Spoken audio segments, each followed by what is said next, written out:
কারো গীবত করে ফেললে তার কাছে মাপ চাওয়া সম্ভব না হলে তিনটা কাজ করবেন। কেননা গীবত কিন্তু মারাত্মক জিনিস এবং এটা ব্যক্তির সাথে জড়িত অপরাধ। অপরাধ তো দুই ক্যাটাগরি, একটা হচ্ছে হাক্কুল্লাহ, আল্লাহর সাথে জড়িত অপরাধ। আপনি জেনা করেছেন, আল্লাহর কাছে মাপ চাইলে আল্লাহ মাফ করতে পারে। চুরি করেছেন, আল্লাহ চাইলে মাফ করতে পারে।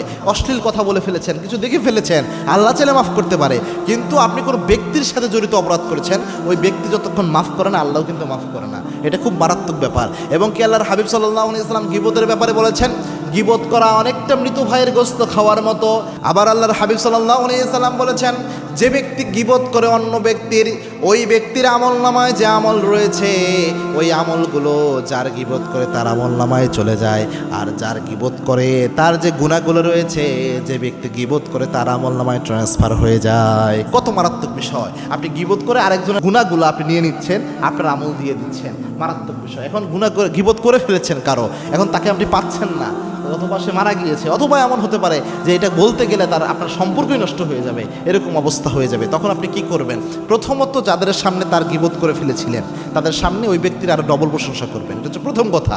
দুই নাম্বার হচ্ছে, এটা হচ্ছে কাফফারার মতো আর কি। দুই নাম্বার হচ্ছে ওই ব্যক্তির নিয়ত করে কিছু সদকা করেন, যে আল্লাহ, আমি ওই ব্যক্তির কাছে এখন গীবতের জন্য যদি মাপ চাইতে যাই, তাহলে ওই ব্যক্তির সাথে আমার সম্পর্কটাই নষ্ট হয়ে যাবে। অথবা সে মারা গিয়েছে, মাপ চাওয়া সম্ভব না, আল্লাহ আমি তার নিয়ত করে, তার যে গীবত করে ফেলেছিলাম তার নিয়তে কিছু দান করলাম, এই দানটা আপনি তার আমলনামায় পৌঁছায় দিয়েন, আর আমাকে তার ওই গুনাহটা, গীবতের গুনাহ থেকে আল্লাহ আপনি মাফ করে দিয়েন। তিন নাম্বার হচ্ছে আপনি আল্লাহর কাছেও কায়মুল বাক্যে মাপ চাইবেন, কেননা গীবতের গুনাহ খুবই মারাত্মক গুনাহ। এবং কি আল্লাহর হাবিব সাল্লাল্লাহু আলাইহি ওয়াসাল্লাম গীবত থেকে বেঁচে থাকার জন্য নির্দেশ দিয়েছেন। আল্লাহর কোরআনের আয়াত আল্লাহ নাযিল করেছেন এই গীবত থেকে বাঁচার জন্য। এবং কিয়ামতের দিনে আপনি কিন্তু নিঃস্ব হয়ে যাবেন এই গীবতের গুনাহ বেশি বেশি থাকলে।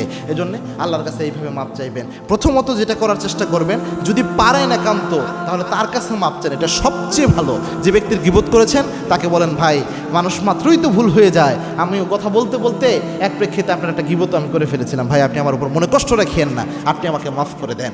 এই জিনিসটা খুবই মারাত্মক। এই গীবতের গুনাহটা আমরা অনেক হরহামেশা, অনেকে আবার হালালাইজ করে, যে বললে তো গীবত হয়ে যায়, বলতে তো হয় না, তাও বলি, এরকম হালালাইজ করে অনেকে গীবত করে। আমাদের কম বেশি সবারই গীবত হয়। আল্লাহ রাব্বুল আলামিন আমাদের মাফ করুন। এবং আমাদের উচিত, যেহেতু আমরা সবাই গীবত কম বেশি অনেক সময় হয়ে যায়, এক ভাই ভুল করে ফেললে তার উপর দাবি না রেখে গীবতের জন্য তার গুনাহটা, তার দোষটা মাফ করে দেওয়া, যে সে আমার গীবত করতেছে আমি তাকে মাফ করে দিলাম, এরকম মাফ করে দেওয়া, দাবি না রাখা। আল্লাহ রাব্বুল আলামিন আমাদের বোঝার তৌফিক দান করুন। আল্লাহুম্মা আমিন।